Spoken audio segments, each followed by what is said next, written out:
అవును అని చెప్పడం మాట. దేవునికి స్తోత్రం కలిగిన గాక. మరి కొద్ది నిమిషాలు పరిశుద్ధ గ్రంథంలోని దేవుని వాక్యాన్ని మనం నేర్చుకుందాం ఈరోజు. హల్లెలూయా.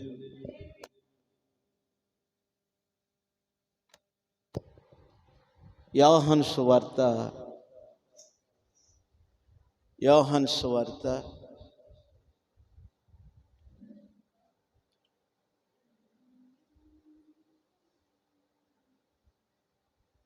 8వ అధ్యాయము 12వ వచనాన్ని చదువుదాం.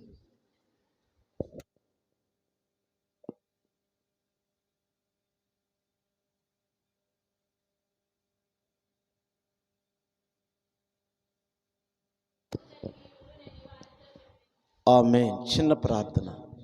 పరిశుద్ధుడైన తండ్రి, ప్రేమ నమ్మకం కలిగిన యేసయ్య, నీ పరిశుద్ధమైన ఘనమైన నామమును బట్టి మీకు వందనాలు స్తోత్రాలు చెల్లిస్తున్నాం. నీ మాట కొరకు ప్రభువా, ఇక్కడున్న నీ ప్రజలను జ్ఞాపం చేసుకోండి. వీరందరినీ నీవే పిలిచావు. నీ స్వరమును బట్టి నీ పిల్లలు నీ దగ్గరికి వచ్చారు గనుక వారితోనూ నాతోనూ మీరు మాట్లాడండి. నీ నోటికి బోరగా నీ సేవకుని వాడుకోండి. నీ ఆత్మతో నడిపించి మహిమ ఘనత ప్రభావాలను పొందమని యేసు నామములో అడిగి ప్రార్థిస్తున్నాం తండ్రి. ఆమేన్. హల్లెలూయా. పరిశుద్ధ గ్రంథములో దేవుని యొక్క వాక్యాన్ని మనం చూసినట్లయితే యోహాను సువార్త 8వ అధ్యాయము 12వ వచనములో మనం చూసినట్లయితే, మరలా యేసు మరలా చెప్తున్నాడు ప్రభు, నేను లోకమునకు వెలుగును, నన్ను వెంబడించేవారు చీకటిలో నడవక జీవపు ఎలుగు కలిగి ఉండునని వారితో చెప్పెను. దేవునికి స్తోత్రం. చూడండి, యేసు ప్రభు వారు ఈ లోకానికి వెలుగై ఉన్నారంట. ఆయనను ఎందరైతే వెంబడించారో వారందరూ కూడా చీకటిలో నుండి వెలుగులోనికి నడిచేవారంట. దేవునికి స్తోత్రం. అలాగే నడవటమే కాదు, వెలుగు కలిగి ఉండునని చెప్పును. దేవునికి స్తోత్రం. వెలిగించబడతారన్నమాట. వెలుగంటే చెప్పండి, వెలుగు అనేకమైన వాటికి సూచనగా ఉంది. వెలుగు అక్కడ పరిచర్యలు, అలాగే కొందరు ఉపదేశకులు, ధర్మశాస్త్రం తెలుసున్న ఉపదేశకులు కూడా ఉన్నారు అక్కడ. వారందరూ అంటారు కదా, నిన్ను గురించి నువ్వే సాక్ష్యం చెప్పుకుంటున్నావు,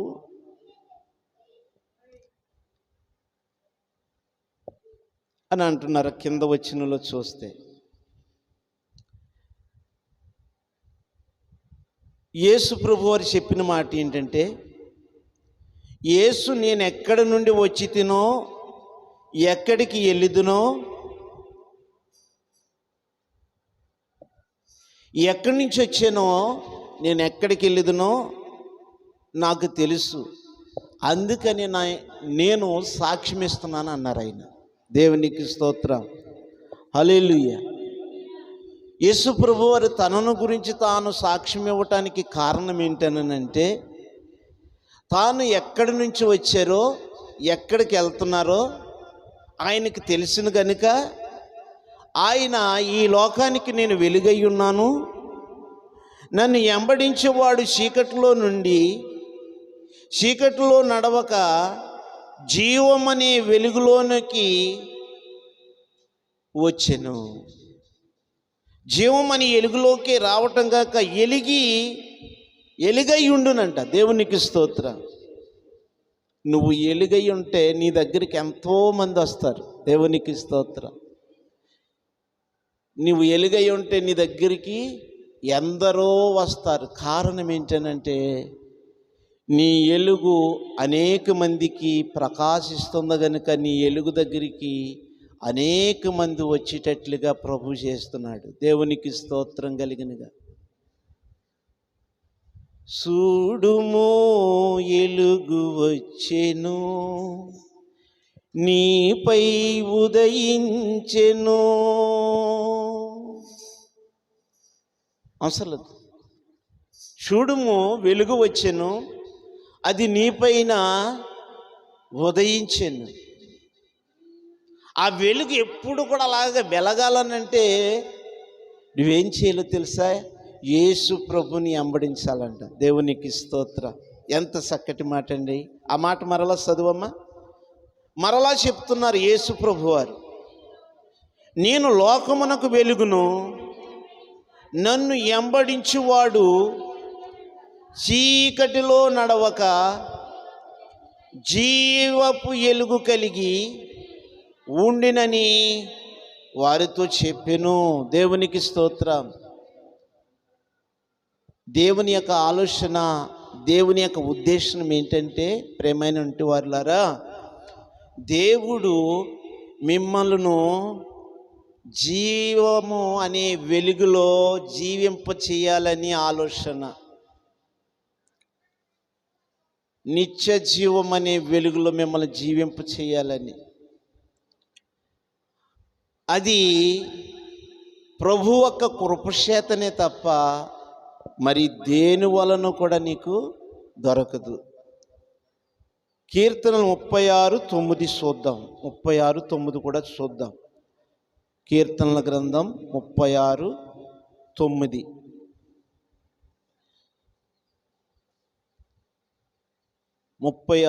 తీసుకోండి. నీ దగ్గర చూడండి, నీ యొద్ద జీవపు ఊట కలదు. నీ ఎలుగును పొంది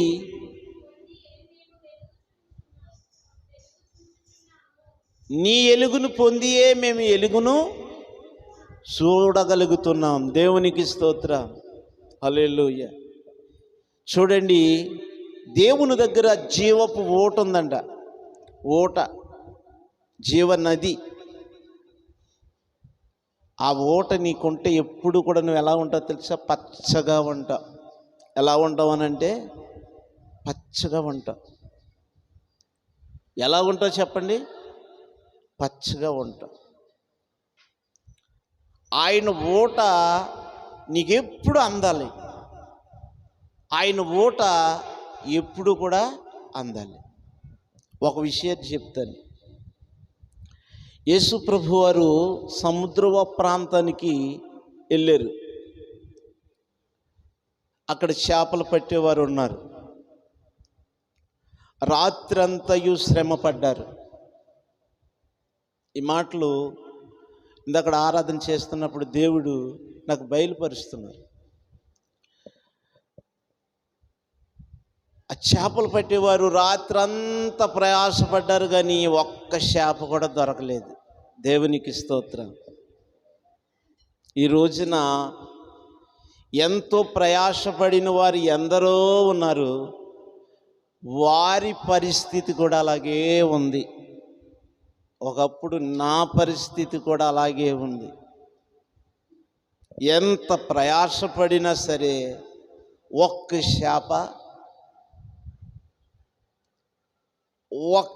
చేప కూడా పడనట్టుగానే ఉంది. అప్పుడు యేసు ప్రభు వారు ఆ స్థలానికి వచ్చారు. వారు దోన్లు దరికొచ్చేసి అక్కడ వారు నీరసంగా కూర్చున్నారు. అప్పుడు యేసు ప్రభు వారు ఆ స్థలానికి వెళ్ళి ఇదిగో నేను చెప్తున్నాను, ఇప్పుడు వెళ్ళి వలలేయండి అన్నారు. దేవునికి స్తోత్రం. లేదు ప్రభువా, నేనెంతో లోతులో ఎంతసేపు ఉంటుందో నాకు తెలుసు అని పేతురు, యోహాను గారు, ఇంకా ఆంద్రియ, ఇంకా కొందరు చేపల గురించి, ఈ సముద్రము గురించి మాకు చెప్తున్నారు ఏంటని ఆయన ఆశ్చర్యపడ్డారన్నమాట వాళ్ళందరూ. అప్పుడు ప్రభు చెప్పిన మాట ఏంటంటే, అవును మీకు తెలుసు, అయితే నేను చెప్తున్నాను, నా మాట చొప్పున మీరు వెళ్ళి వలలు వేయండి అని చెప్పగానే ఈయనెవరో మొత్తం మీద ఒక ఆశ్చర్యకరమైన వ్యక్తిగా ఉన్నాడు ఇతను. ఈయన మాటల్లో ఏదో గొప్పతనం ఉంది, ఏదో శక్తి ఉంది.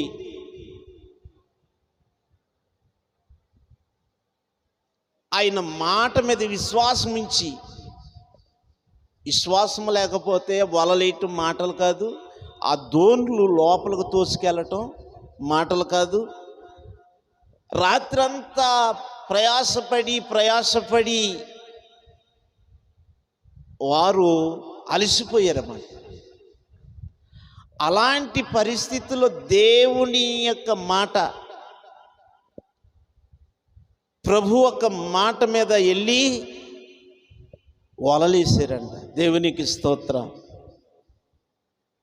వలలో నిండిపోయి వలలు కిక్కిరించిపోయంట, అంటే బాగా ఎక్కువైపోయంట. అన్ని చేపలు చూస్తే ఎలా ఉంటుందంట చెప్పండి నా ఆశ్రమ, ఎంత ఆనందం ఉంటుందో, ఆకలి మర్చిపోతారు.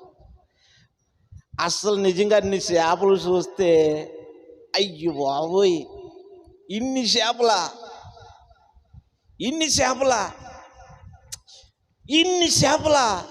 అయ్యో బాబోయ్, ఇన్ని చేపలైతే మా అప్పులన్నీ తీరిపోయి, మా బాధలన్నీ తీరిపోయి సంతోషంతో మునిగిపోయారంట. సంతోషంగా ఉండిపోయారంట. కాంచేపు ఆ వలలను, ఆ చేపలు సాయం చేయమని పక్కన దోని వారిని కూడా పిలిచి, ఇంకా ఎవరెవరినో పిలిచి వారందరినీ రండి, ఈ రోజున మన అప్పులన్నీ తీరిపోయి రండి, మీకు కూడా వాటా ఉంది, రండి, మీకు కూడా ఈ చేపల్లో వాటా ఉంది, రండి పట్టండి అని అనేక మందిని పిలిచినప్పుడు అందరూ వచ్చి ఆ వలలు పట్టి దోణులు నింపేశారంట. దోణులు అంటే పెద్ద చిన్నవి కాదు. ఆ దోణులు అంటే పడవలు అన్నమాట, ఏట పడవలు, ఐల్లాగి పడవలు ఉంటాయి కదా, ఆ పడవలు నింపేశారంట, నిండిపోయాండ. వాటిని దరికి తీసుకొచ్చిన తర్వాత జరిగిన విషయం ఏంటంటే, అసలు ఇతను ఎవరు? రాత్రంతా మనం ప్రయాసపడ్డాం కానీ ఒక్క చేప కూడా దొరకలేదు. ఇప్పుడు ఈయన మాట చొప్పున మనం వలలేస్తే వలలన్నీ నిండిపోయి, ఏమంటారు అట్లా, కిక్కిరించిపోయా అంటారు. ఏమంటారమ్మా? దేవుని స్తోత్రం. ఆశ్చర్యపడిపోయారండి. అసలు ఇతను ఎవరు? ఈయన ఎవరు?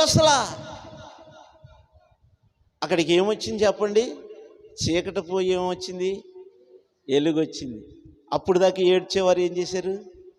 నవ్వారు. నవ్వండి నవ్వండి మనసార నవ్వండి, నవ్వునిచ్చిన యేసయ్యను మీరు నమ్మండి, సిరినవ్వునిచ్చిన యేసయ్యను మీరు నమ్మండి. నవ్వండి మనసార నవ్వండి. దేవునికి స్తోత్ర. సిరినవ్వునిచ్చిన యేసయ్యను మీరు నమ్మండి. హల్లెలూయా.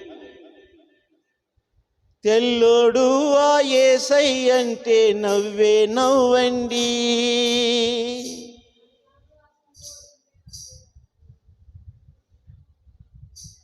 నల్లోడు ఆ కుల్లోడంటే నవ్వే రాదండి. దేవునికి స్తోత్ర. ఇప్పుడు మనం అందరం నల్లోలమా తెల్లోలమా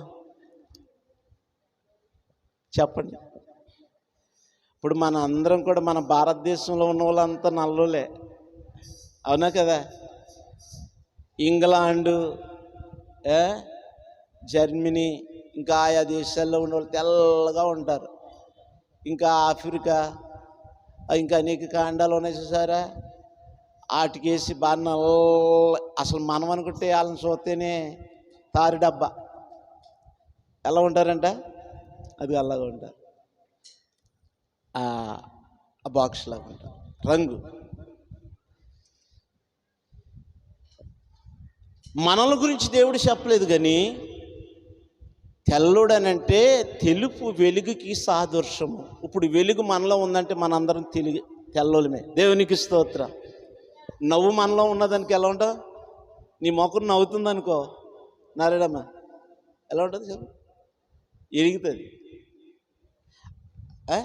అలా బిగించుకుని అలా ఉన్నావు అనుకో, మాడిపోయిన అంటే చీకటి కనిపిస్తూ ఉంటుంది.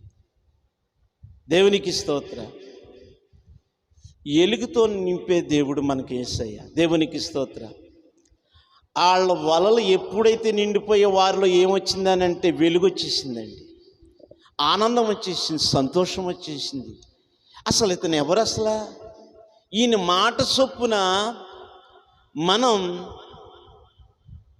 వలలేస్తే వలలు నిండిపోయి ఇతను ఎవరు అని చెప్పి ఎక్కడికి వచ్చారంటే ఆ దోన్లన్నీ నింపేసిన దోన్లు అలా పెట్టి యేసు ప్రభు దగ్గరికి వచ్చారు. దేవునికి స్తోత్రం. ఈనాడు నీ జీవితంలో నా జీవితంలో కూడా యేసు ప్రభువారు వస్తే, యేసు ప్రభువారు మనలోకి వస్తే మనలో వెలుగు కనిపిస్తుంది. దేవునికి స్తోత్రం. సంతోషం కనిపిస్తుంది. యేసు ప్రభు దగ్గరకు వచ్చి మీరెవరయ్యా, మీరెవరు, అసలు మీరెవరు, మీ మాట చొప్పున వల్లేస్తే చేపలు పడ్డాయి, మీరెవరయ్యా అని వాళ్ళందరూ ప్రశ్నిస్తున్నారు ప్రభుని. అప్పుడు ప్రభు అంటున్నాడు, ఆయన అంటాడు కదా, మీరు ఇప్పుడు వరకు చేపలు పట్టారు, మిమ్మల్ని నేను మనుషులు పట్టే జాలర్లుగా చేస్తాను, నా వెంబడి రండి. దేవునికి స్తోత్రం. హల్లెలూయా. అప్పుడు అనుకున్నారు వాళ్ళు, ఏమనుకున్నారంటే ఆయన మాట చొప్పున వలలేస్తే చేపలు వల నిండా నిండిపోయి, ఇప్పుడు ఈయన మాట చొప్పున మనం వెళ్ళకపోయామంటే మనకు నష్టం కలిగిద్ది అని ఆ వలలు ఆ దోణులు విడిచిపెట్టి యేసు ప్రభువారి వెనకాల వెళ్ళారు. దేవునికి స్తోత్రం. ఈనాడు మానవుడు అయిన నువ్వు నేను ఏం చేయాలో తెలుసా? యేసు ఎంబడి వెళ్ళాలి మనం. దేవునికి స్తోత్రం. ప్రభు ఎంబడి మనం వెళితే ప్రభువు మనకిచ్చిన వెలుగు ప్రకాశింపజేస్తూ ఉంటాడు. దేవునికి స్తోత్రం. యేసు ప్రభు వారు చెప్పిన మాట అదే. యేసు ప్రభు వారు చెప్పిన మాట అదే. యెషయా గ్రంథం 42:6-7 వచనాలు కూడా చూద్దాం.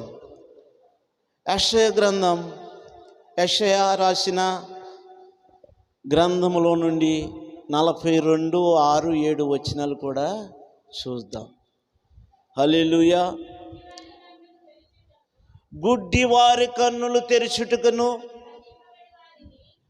బంధింపబడిన వారిని చెరసాలలో నుండి ఏలపటకు తెచ్చుటకును,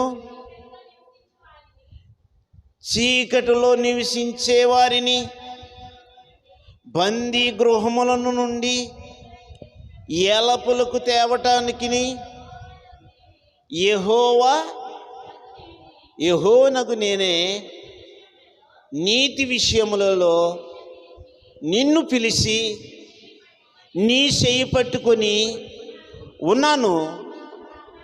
నిన్ను కాపాడి ప్రజల కొరకు ఎలాగంట నిబంధనగాను అన్యజనులకు వెలుగుగాను నిన్ను నియమించి ఉన్నాడు. దేవునికి స్తోత్ర. నీ ద్వారా ఎంత పరిచర్య చేయబోతున్నాడో తెలుసా దేవుడు? నువ్వు ఇయ్యలిగే చూసావు, నువ్వు నీ ముందు ఇంకా ప్రకాశమైన వెలుగు దేవుడు ఉంచాడు. హల్లెలూయా. ఆయన వెలిగించబోతున్నాడు. హల్లెలూయా. అన్యజనుల ముందు నేను ఎలాగంటే ఉన్నతమైన శిఖరం ఎక్కించబోతున్నాడు. ఎవ్వరు ఎక్కలేని కొండ, ఎత్తైన కొండ నిన్ను ఎక్కించబోతున్నాడు. నిన్నెక్కకోకుండా సాతానుడు నీకు ఎరలు వేస్తున్నాడు. దేవునికి స్తోత్రం. నా జీవితంలో ఎన్నో ఎరలేసాడు. మీ జీవితాల్లో కూడా ఎన్నో ఎరలు చూపిస్తాడు. ఆడు పడగొట్టడమే ఆడి పని. మనం ఆశీర్వదింపబడటం, దీవించబడటం, దేవునితో సావాసం కలిగి ఉండటం ఆడికి అస్సలు ఇష్టం లేదు. సాతానుడు సింహాసనం ఉండే స్థలంలో ఉన్నామంట. మనం ఎక్కడున్నామంట? ప్రకటన గ్రంథం 2వ అధ్యాయం 16వ వచనం, 2:16. ఎక్కడున్నాం మనం? కావున మారు మనసు పొందుము, లేని ఎడల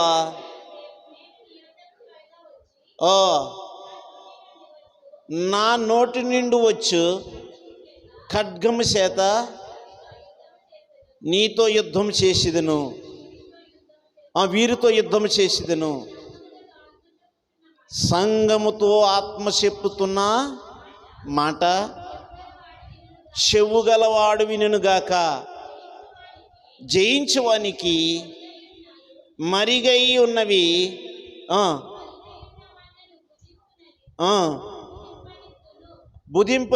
భుజింపనిత్తును, మరియు అతనికి తెల్ల రాతినిద్దును. ఆ రాతి మీద చెక్కబడిన యొక్క కొత్త పేరుండును. పొందిన వానికే కానీ అది ఎవ్వరికీ తెలియదు. పొందేవారికే తెలుస్తుంది తప్ప ఈ దేవునిలో ఆనందం, ఈ దేవునిలో సంతోషం ఇది. సాతాను సింహాసనం ఉన్న స్థలములో నీవు ఉన్నావని, నీవు కాపురం ఉన్నావని నేను ఎరుగుదును. దేవునికి స్తోత్రం. 13వ వచనం మాట అది. నేను 16 చెప్పానే. సాతాను సింహాసనం ఉండే స్థలంలో నీవు ఉన్నావు. సాతాను ఈ రోజున మానవుని ఎలా పట్టుకుంటున్నాడంటే వలలేసి పట్టుకుంటున్నాడు. ఏ వల? చేపలను పట్టే వలలు ఉంటాయి కదా, ఆ వలలేసే వాళ్ళకి మనకు తెలుసు ఏ చేపకి ఆ కన్ను ఉంటుంది. పెద్ద చేపకి పెద్ద కన్ను, చిన్న చేపకి చిన్న కన్ను. వల.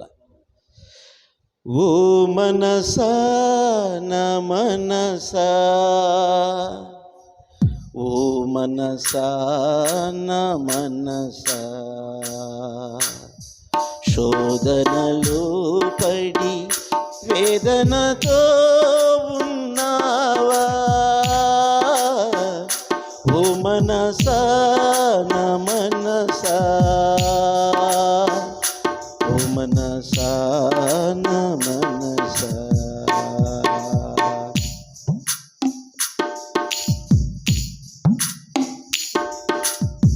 శోధకుడైన సాతాను నీకు గేలం ఏసాడా,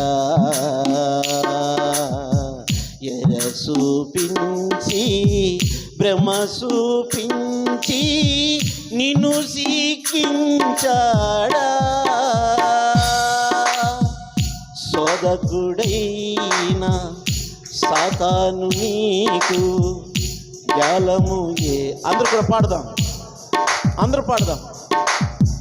ఎర చూపించి భ్రమ చూపించి జాలము ఏసాడా, చివరికు నిన్ను బానిసగా చేసి, చివరికు నిన్ను బానిసగా చేసి తన గర్వముతో నిన్ను సిక్కించాడా, తన గర్వముతో నిన్ను సిక్కించాడా. ఓ మనసా నా మనసా, ఓ మనసా నా మనసా.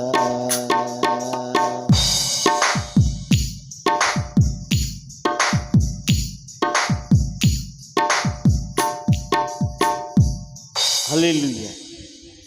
ఎర చూపించి భ్రమ చూపించి ఎంతమందిని సాతానుడు ఆ చీకట్లోకి లాగేటానికి సిద్ధంగా ఉన్నాడు. ఒకసారి ఆలోచించండి. చీకటి అంటే ఒకటి నరకం, చీకటి అంటే దరిద్రం. మనం దరిద్రమైన బ్రతుకులోంచి ఎలుగులోకి వచ్చాం, ఆశ్చర్యమైన ఎలుగులోకి వచ్చాం. మళ్ళీ చీకట్లోకి వెళ్ళకూడదు. దేవునికి స్తోత్రం కలిగినగా. సాతానుడు ఎన్నో వెరలేస్తాడు, గేలాలేస్తాడు. వాడి దగ్గర వలలున్నాయి,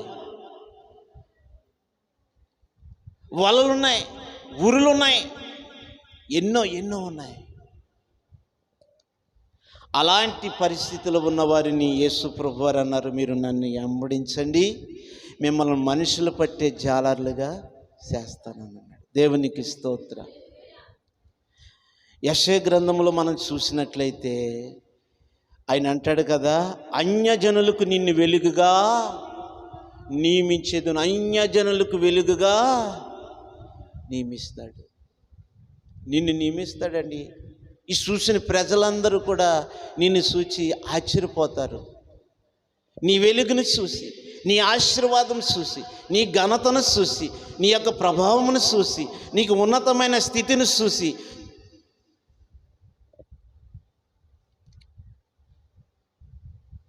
నువ్వు అడిగిపెట్టే ప్రతి స్థలాన్ని ఆశీర్వదించాడు దేవుడు. హల్లెలూయా.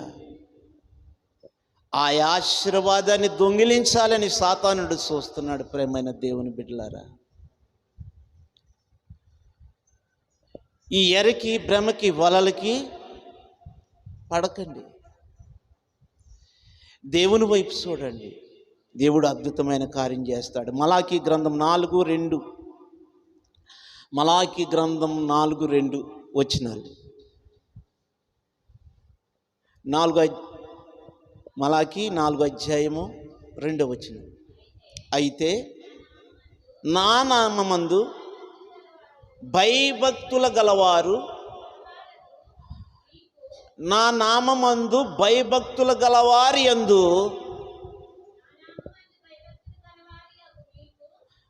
భయభక్తులు గలవారి యగు మీకు నీతి సూర్యుడు ఉదయించెను. అమ్మా, అతను రెక్కలు ఎలాగుండవంట? ఆరోగ్యము కలగజేయును. దేవునికి స్తోత్రం. చూడండి, నీతి సూర్యుడు ఉదయించెను. నీతి సూర్యుడు దేనికి సాదృశ్యం అంటే వెలుగుకి సంబంధం. నీలో నీతి సూర్యుడు ఉదయించాడు గనుక నీలో ఉన్న చీకటంతా పారిపోయింది, నీకు గొప్ప వెలుగు కలిగింది. దేవునికి స్తోత్రం. నీకు ఆరోగ్యం కలిగింది, ఆయుష్ కలిగింది. ప్రియమైన దేవుని బిడ్డలారా, ఆ కింద మాటలు కూడా చదివిందాం.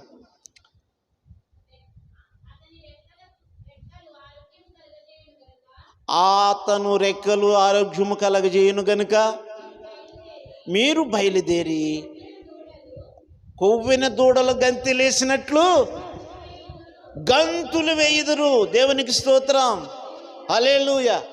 మన గంతులు దేనికి ఉపయోగించాలని అంటే దేవుని మహిమపరచడానికి, దేవుని ఘనపరచడానికి, దేవుని సంతోషపరచడానికి, దేవుని గొప్ప చేయటానికి మనం వేసిన గంతులు. దేవునికి స్తోత్రం, హల్లెలూయా. నిజంగా ఈ బిల్డింగ్ కడతా ఉన్నప్పుడు నాకు ఎంత సంతోషంగా ఉండేదో, ఈ పిల్లర్లు అయ్యి కింద చూసి నాకు తెలియకుండాకే నాకు ఏమొచ్చేసేదంటే ఆనందం వచ్చేసి నాట్యం చేసేవాడిని. అలాగా నాట్యం పాటలు పెట్టుకుని దేవునికి స్తోత్రం. మా ఇమ్మ కూడా చీపురుచుకుని నాట్యం చేసేవాడు, ఫోటోలు ఉన్నాయి. దేవునికి స్తోత్రం, హల్లెలూయా, హల్లెలూయా, హల్లెలూయా. పొద్దున్న పాశ్రమం నాట్యం చేసేస్తుంది అటు ఇటు. నేను అన్నాను, నువ్వు నాట్యం చేయకూడదు, ఆగు, మేము చూడలేమన్నాను. దేవుని స్తోత్రం. తిరుగుతానే ఒకవేళ అల్లుడిగానే వచ్చేయడని సంతోషం. దేవుని స్తోత్రం.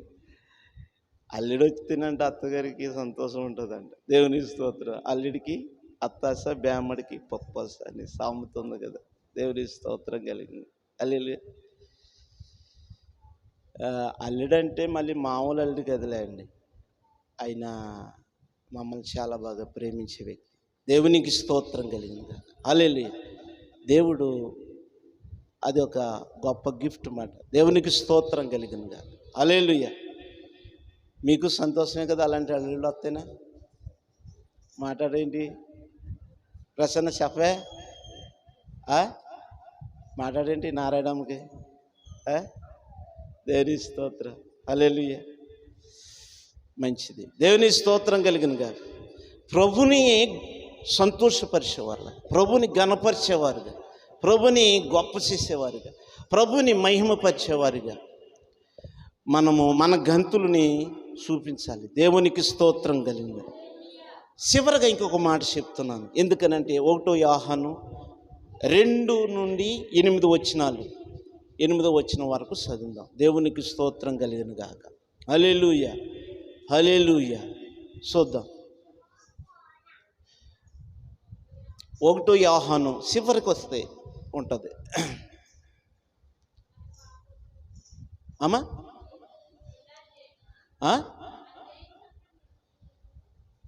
అధ్యాయము ఉండదు దానికి. 2:8 2 అధ్యాయము ఉంటుందా? ఉందా? Okay, okay. ఇదిగో చీకటి మీ నుండి గతించి ఉన్నది. దేవునికి స్తోత్రం. ఇప్పుడు దేవుని మందిరానికి వచ్చిన నీలోంచి చీకటి ఏమైపోయింది? గతించిపోయింది. దాని గురించి మనం పట్టించుకోకూడదు. హల్లెలూయా. దాన్ని విడిచిపెట్టాలి. దాన్ని విడిచిపెట్టకపోతే దానికి బానిసలం అయిపోతాం మనం. ఎందుకో తెలిసినంత వరకు బానిసలుగా బ్రతికాం, దరిద్రంతో బ్రతికాం, జబ్బులతో బ్రతికాం, వ్యాధులతో బ్రతికాం, రోగాలతో బ్రతికాం, కరువుతో బ్రతికాం, ఇతరులను అడుక్కునే స్థితిలో బ్రతికాం. దరిద్రానికి బానిసలం అయిపోయాం మనం. చీకటి గతించి ఉన్నది. చదవాలి అమ్మా. చీకటి గతించుచున్నది, సత్యమైన వెలుగు ఇప్పుడు ప్రకాశించుచున్నది. దేవునికి స్తోత్రం. సత్యమైన వెలుగు ఇప్పుడు ప్రకాశిస్తుంది. నాలోకి సత్యమైన వెలుగు వచ్చిన తర్వాత నేను చెడ్డ సావాసాలన్నీ విడిచిపెట్టానండి. సామాసాలకే దూరంగా ఉన్నానన్నమాట. దేవునికి స్తోత్రం. అది నాకు ఎంతో ఘనత, ఎంతో మహిమ, నాకు ఎంతో ప్రభావం మాట. నాకు దేవునికి స్తోత్రం. అందుకనే నిన్నటి వాక్యంలో చెప్పాను కదా, ప్రార్థనలో ఉండి ఇమ్మానుయేలు పుట్టాడు. దేవునికి స్తోత్రం. చెప్పానా లేదా? నిన్న పగలో ఎవరు వచ్చారు? ఎవరు వచ్చారు? వచ్చిన వాళ్ళు చేయొద్దండి. ఏమని చెప్పాను? ప్రార్థనలోంచి ఇమ్మానుయేలు పుట్టాడు. ఇప్పుడు నీ మనవడు ఎందులోంచి పుట్టాడో నువ్వు రుజువుపరచాలన్న ఆవిడ రాలేదు. ఇప్పుడు ఎందుకు రాలేదనంటే అలా మనవడికి అన్నం ముట్టించడానికి అనేసి వెళ్ళారు. లేకపోతే వచ్చేసారు. ప్రార్థనలోంచి పుట్టాడు ఇమ్మానుయేలు. ఆయన కడుపులో ఉండగా ఈ మందిరము దర్శనం చూశాను నేను. ఇలాగే ఆయన దర్శనం మమ్మల్ని ఇలా తీసుకెళ్తుందన్నమాట. అంతే. ఆయన కడుపులో 9వ నెలలో ఆ రోజున కరోనా టెస్ట్కి వెళ్ళింది పాప. ఆదివారం ఆరాధన పెట్టిన కిందకు వచ్చి మంచం మీద అడ్డంగా పడుకుని ఇలాగా ఆలోచిస్తున్నాను. దర్శనం స్పష్టంగా వచ్చింది. ఈ మందిరం ఎవరిదా అనుకున్నాను నేను. అప్పుడు ఇది నీదే అని చెప్తున్నాడు దేవుడు. హల్లెలూయా. నేను ఆశ్చర్యపోయిన, ఈ మందిరమా అనుకున్నాను. దేవునికి స్తోత్రం కలిగి. ఈ మందిరానికి పునాది లేకముందే ఆయన అక్కడ పునాది వేసాడు. దేవునికి స్తోత్రం. ఇక్కడ చక్కటి మాట చూడండి. 1 యోహాను 2:8. ఇప్పుడు చదివిన మాటలే మళ్ళీ చదువుదాం. మరియు మీకు క్రొత్త ఆజ్ఞ రాసి ఉన్నాను, చీకటి గతించి ఉన్నది, సత్యమైన వెలుగు ఇప్పుడు ప్రకాశించుచున్నది గనుక అది ఆయన యందును మీ యందును సత్యమే. దేవునికి స్తోత్రం. హల్లెలూయా. ప్రేమైన దేవుని బిడ్డలారా, ఇది సత్యమే. ఇది దేవుని పిలుపు, సత్యమే. ఇది దేవుని ప్రవచనం, సత్యమే. ఇది దేవుని దర్శనం, సత్యమే. ఇది దేవుని చూసిన కార్యమే. దేవునికి స్తోత్రం. ఇది సత్యమే. ఇది సత్యమైనప్పుడు నిన్ను దేవుడు అడ్డి పెట్టడానికి ఎవరిని కూడా బయటికి రానివాడు. దేవునికి స్తోత్రం. ఎంతటి వారినైనా తప్పిస్తూ ఉంటాడు నీ అడ్డం వచ్చిన వారిని. కానీ నీవు సంపాదించవలసింది ఏంటో తెలుసా? సత్యమైన వెలుగులో నీవు ఉన్నావని గ్రహించాలి. దేవునికి స్తోత్రం కలిగిన గాక. హల్లెలూయా. ఆ సత్యానికి లోబడాలి, ఆ సత్యానికి నిలబడాలి. నిలబడితే దేవుడు ఏం చేస్తాడో తెలుసా? నిన్ను ఎక్కలేని కొండకు దేవుడు ఎక్కిస్తాడు. హల్లెలూయా. ఎక్కలేని కొండకు ఎక్కించేవాడు యేసయ్య. దేవునికి స్తోత్రం కలిగిన గాక. దావీదు గారు అలాగే ప్రార్థన చేశారంటే ఏమని? నేను ఎక్కలేని కొండను నువ్వు ఎక్కించాలయ్యా అని అంటే, దావీదును గొర్రెలు కాసుకున్న వ్యక్తిని ఎక్కడికి తీసుకొచ్చాడనంటే సింహాసనం పైకి తీసుకొచ్చాడు. సింహాసనం పైకి తీసుకొచ్చాడు. హల్లెలూయా.